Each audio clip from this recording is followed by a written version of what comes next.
o que era cabelo ruim. Todos vocês são brasileiros. Isso é uma coisa que só brasileiro sabe o que é. Está aqui um elemento folk da cultura brasileira. Em lugar nenhum do mundo você consegue explicar o que é cabelo ruim. Você não consegue explicar o que é cabelo ruim. Não existe. É inexplicável. Crespos, lisos, frisados, lisados. Que significa crespo, liso e ondulados. Esses são os cabelos que as pessoas têm por lá para falar, as identificações que eles podem fazer dos cabelos, vocês entenderam? São esses, lisos, crespos e ondulados. É assim que eles distinguem os cabelos das pessoas.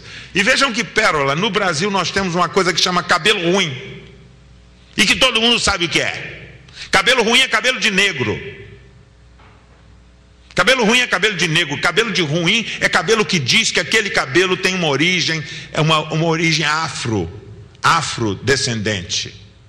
É a origem, é o cabelo que explica, que mostra que aquela pessoa faz parte de uma linhagem de gente que nasceu filha de gente, que nasceu filha de gente, que nasceu filha de quem não era gente.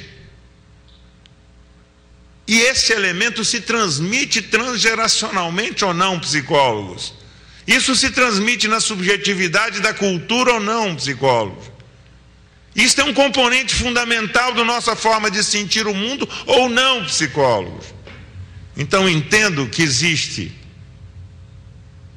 um trabalho elucidativo da psicologia, de perguntar, não pela abstração das coisas, mas de perguntar o que é que esses 400 anos de vida colonial, o que é que esses 400 anos de escravagismo, o que é que esses 100 anos, os últimos 100 anos de subordinação econômica e cultural a metrópoles, com deslocamento da Inglaterra para a França, para os Estados Unidos. Do ponto de vista intelectual não foi assim, né? Na verdade nós somos franceses, depois fomos americanos, mas assim, do ponto de vista econômico, Inglaterra e o deslocamento da filial para os Estados Unidos, de profunda dependência econômica. Quais são os modelos de existência? Não estou falando para ninguém boicotar o McDonald's, ok? Isso é bobagem. Eu estou querendo dizer que é muito mais profundo, porque o que parece universal é deles. O que parece universal é produzido numa conjuntura bastante específica, engendrada dentro de uma linha, de uma linhagem de desenvolvimento cultural, onde aquilo faz sentido. Mas o McDonald's, se puder, ele acaba com a acarajé na Bahia, ok? O sonho do McDonald's é acabar com a acarajé, as baianas de acarajé. E a prefeitura vai ajudar, porque ela vai criar tantas regras higiênicas, e tantos nutricionistas, e tantos higienistas de todo tipo. Vão dizer que existe contaminação, vão dizer que as baianas têm que colocar agora um avental, um gorro, e toda a nossa ciência, que já as baianas não vão poder mais fazer o seu acarajé na rua ao modo típico, porque elas vão ter que montar um trailer de acarajé, tá certo? Para que elas possam se adequar às regras sanitárias, higiênicas, né? E é interessante o quanto nós vamos tomando esses ditames como ditames universais, como ditames inexoráveis, como a forma de ser.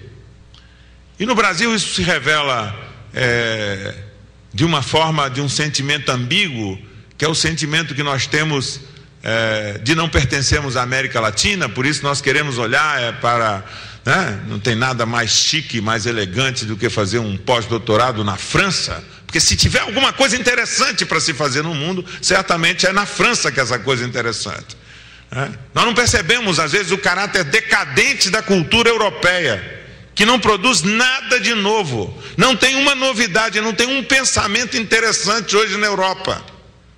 Não tem novidade, decadência, mas nós continuamos mirando, as elites da América Latina continuam mirando esse protótipo de gente, com suas instituições, seus recursos civilizatórios.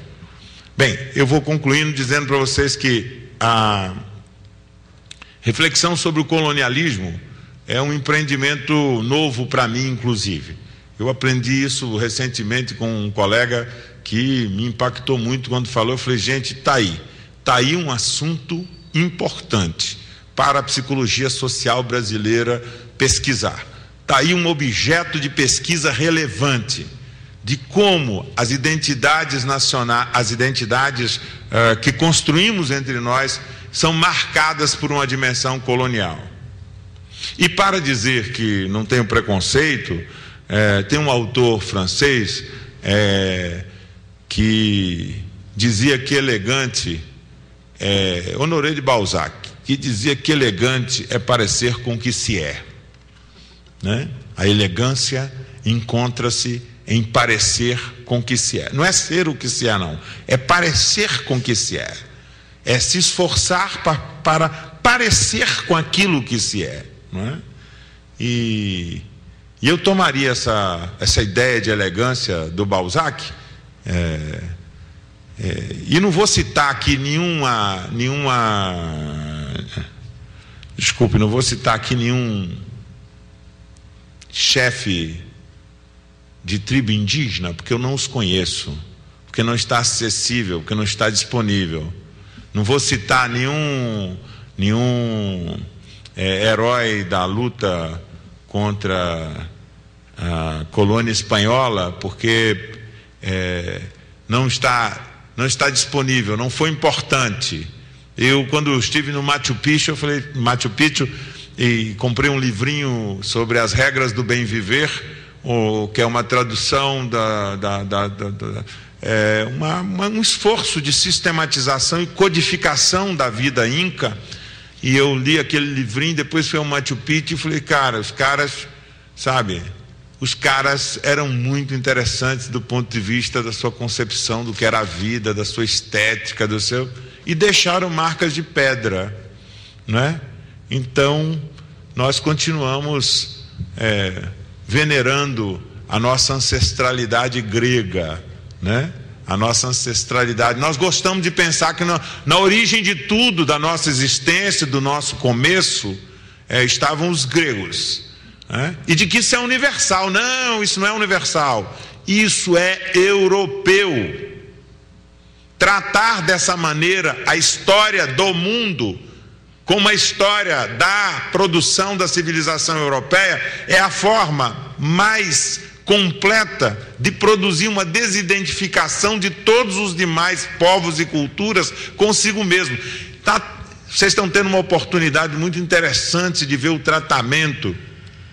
A Índia da Glória Pérez, a Índia tal como a Glória Pérez a enxerga, né? Que passa no canal da TV agora, é uma Índia, é muito interessante a relação etnocêntrica, porque é uma relação de desdém. Imagine que ridículos são aquelas pessoas com aqueles costumes, com aquelas mulheres todas assim ao redor dos homens dançando o tempo todo. Que ridículo é aquela civilização, que ridículo é aquela gente, porque lá não tem igualdade, lá não tem democracia. Viva a Dalit proletária que está fazendo o levante para criar a consciência política e produzir a igualdade. Foi em nome disso que o Bush invadiu o Iraque e de que os Estados Unidos invadiu o Afeganistão. É em nome desse tipo de conceito, desta ideia de que nós temos um protótipo de humano universal. E talvez a psicologia, a dificuldade da psicologia em tratar do tema do colonialismo é porque o tratar do tema do colonialismo pressupõe recusar o protótipo do humano universal. Isso vai ser um problema para a psicologia. Vai ser um problema para a psicologia. Ter que admitir que não existe humano universal. mas que existem os humanos segundo certos quadros de construção desses humanos, que são suas sociedades e são suas culturas, e que nenhuma humanidade dessas é menor do que a outra humanidade, e que nenhuma humanidade dessa é pior do que a outra humanidade, de que elas são efetivamente expressão da pluralidade das possibilidades da existência da vida humana. E este é o grande embaraço do tema dos direitos humanos, de como nós vamos efetivamente enfrentar o tema dos direitos humanos. Se o tema dos direitos humanos são aplicáveis a todos, se o tema dos direitos humanos efetivamente, se é justo que desde o paradigma ocidentalocêntrico do homem, nós estabeleçamos o parâmetro para todos que existem no planeta. E eu estou tratando disso associado à América Latina, porque nesse momento, o que há de mais novo, o que há de mais diferente na reflexão política é exatamente o pensamento que se produz no sul do México, o Marcos Ferreira já citou aqui hoje, que é o pensamento que se produz como reflexão política na zona de Chiapas, no sul do México, onde há cerca de 15, 20 anos se constrói um movimento que tem o nome de Movimento Exército Zapatista de Libertação Nacional, né? E olha, podem ter certeza, não estou trazendo para vocês nenhuma provocação esquerdista do tipo, olha, vejam a revolução, nada disso. Eu estou dizendo assim, é bom prestar atenção no que aquelas pessoas estão dizendo, até porque eles inspiraram o principal movimento social mundial que nós temos hoje, que se chama Fórum Social Mundial. E a palavra de ordem do Fórum Social Mundial, por um mundo em que caibam todos os mundos, foi derivada da proposição daqueles grupos indígenas, que estão a dizer que ser integrado não é assumir o devir de ser pobre, honesto e limpinho nas periferias desses países latino-americanos. Mas ser integrados é ser respeitado, é participar do mundo ao lado do mundo, que está estruturado segundo esse projeto ocidental. E isso pode parecer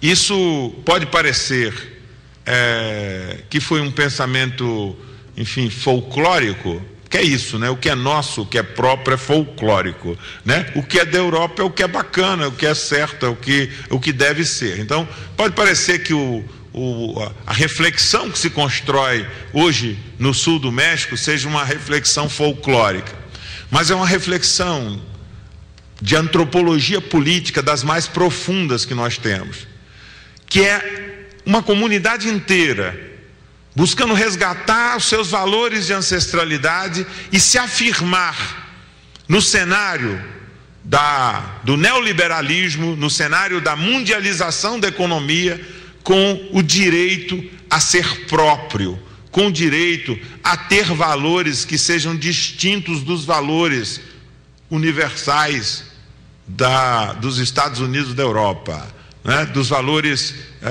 típicos, gerados e gestados dentro de uma certa noção de racionalidade, dentro de uma certa noção de ciência, dentro de uma certa noção de política, dentro de uma certa noção de democracia, que efetivamente é coisa de branco, conversa de branco, e que é preciso ser confrontado desta maneira, exercendo a crítica ao projeto civilizatório.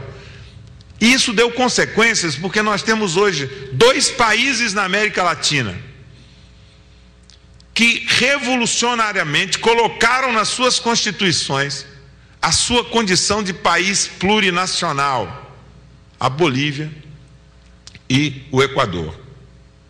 País plurinacional é aquilo que lá naquele leste europeu, Bósnia, etc, os caras resolveram, quebrando o pau, exterminando uns aos outros,